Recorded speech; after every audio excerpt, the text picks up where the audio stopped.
নবম দশম শ্রেণীর সাধারণ গণিতের 9.1 অধ্যায়ের চতুর্থ পর্বে সকলকে স্বাগতম। এবং আমরা আজ আমাদের এই চতুর্থ পর্বে সমাধান করব 22 নম্বর প্রশ্নের সমাধান। এবং এই 22 নম্বর প্রশ্ন মূলত 3টি পদ্ধতির মাধ্যমে এটা সমাধান করা যায়। তবে আমি চেষ্টা করব সবচেয়ে সহজ এবং সবচেয়ে সংক্ষিপ্ত পদ্ধতির মাধ্যমে এই অঙ্কটা সমাধান করা। তো শুরু করা যায়। তো আমাদের প্রথমে আগে প্রশ্নটা যদি খেয়াল করি, তো আমাদের কি করতে হবে আগে দেখি। যদি tan এর সমান 1/√3 হয়, তবে আমাদের প্রমাণ করতে হবে cosec square minus sec square divide by cosec square plus sec square equal to 1। তো এখানে যদি আমাদের দেওয়া আছে যে জিনিসটা, সেটা দিয়ে আমরা শুরু করব। প্রথমে যদি অ্যানসার আমরা শুরু করি, দেওয়া আছে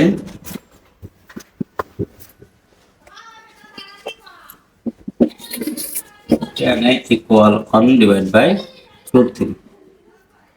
তাহলে আমরা যদি এখানে tan এর সমান 1/√3, তাহলে আমাদের tan কত ডিগ্রি মান 1/√3 এটা আমরা যদি জানি, তাহলে আমরা কি জানি tan 3 ডিগ্রি মান 1/√3। অর্থাৎ 1/√3 এর পরিবর্তে আমরা ব্যবহার করতে পারি tan 30 ডিগ্রি।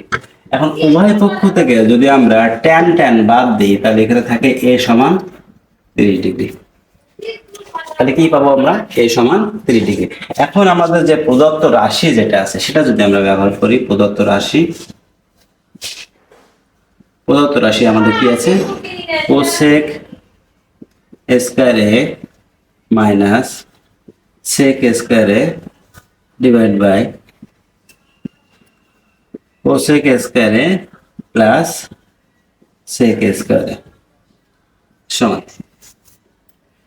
এখন আমাদের যেখানে যেখানে আমরা এ পাবো, সেখানে সেখানে ব্যবহার করতে পারবো 30 ডিগ্রি। তাহলে আমরা এখানে লিখতে পারি cosec square 30 degree minus sec square 30 degree. এটা হবে cosec square 30 degree plus sec square 30 degree. মূল বিষয় এখন কোসেক স্কয়ার 30 ডিগ্রি এবং সেক স্কয়ার 30 ডিগ্রি এই দুটো মান আমাদের জানা খুবই প্রয়োজন।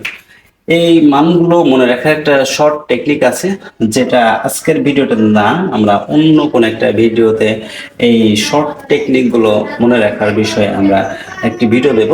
তবে আজকে আমার কাছে মূল বই আছে, যদি মূল বইতে খেয়াল করি আমরা, তাহলে এখানে একটু আমরা যদি মূল বইয়ের দিকে তাকাই, তাহলে এখানে দেখা যাবে কোসেক 30 ডিগ্রি পরিবর্তে ব্যবহার করতে পারবো আমরা 2, এবং সেক 30 ডিগ্রি পরিবর্তে ব্যবহার করতে পারবো 2/√3। এবং এই মানগুলো আমাদের মনে রাখতে হবে। তো আমরা কি করতে পারি? কোসেক 30 ডিগ্রি পরিবর্তে ব্যবহার করব আমরা 2, অর্থাৎ কোসেক 30 ডিগ্রি পরিবর্তে যদি আমরা 2 ব্যবহার করি, স্কয়ার ছিল সেজন্য স্কয়ার, এবং সেক 30 ডিগ্রি পরিবর্তে আমরা ব্যবহার করব 2/√3। স্কয়ার ছিল স্কয়ার। তো এখানে তাহলে এখানেও কোসেক 30 ডিগ্রি আছে, তাহলে এখানে কোসেকের 30 ডিগ্রির জন্য 2 স্কয়ার মাইনাস এখানেও একই রকম ভাবে সেক 30 ডিগ্রির জন্য 2/√3 তা স্কয়ার প্লাস আছে প্লাস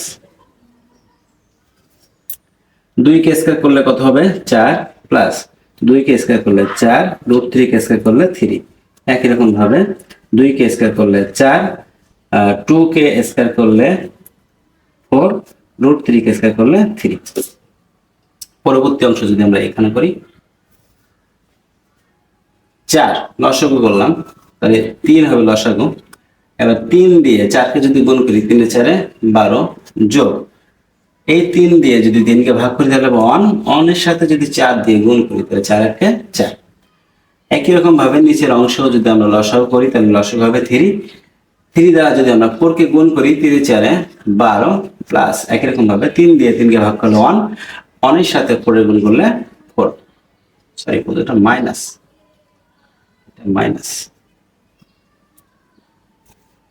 তো 12 থেকে 4 বাদ দিলে এটা হবে 8 ডিভাইড বাই 3, এটা হচ্ছে 16 ডিভাইড বাই 3।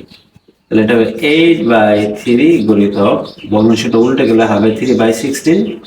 3 আর 3 কাটে, 8 একে 8, 8 দুগুণ 16, তাহলে উপরে থাকে 1, তাহলে হবে 1 ডিভাইড বাই 2। এটাই আমাদের এই প্রশ্নের অ্যান্সার। তো এটাই ছিল আজকে আমাদের 22 নম্বর প্রশ্নের সমাধান।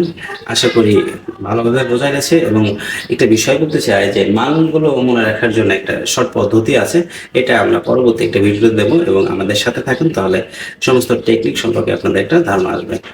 তো সবাই ভালো থাকুন, সুস্থ থাকুন। পরবর্তী ভিডিও দেখার আমন্ত্রণ জানিয়ে এখানে শেষ করছি।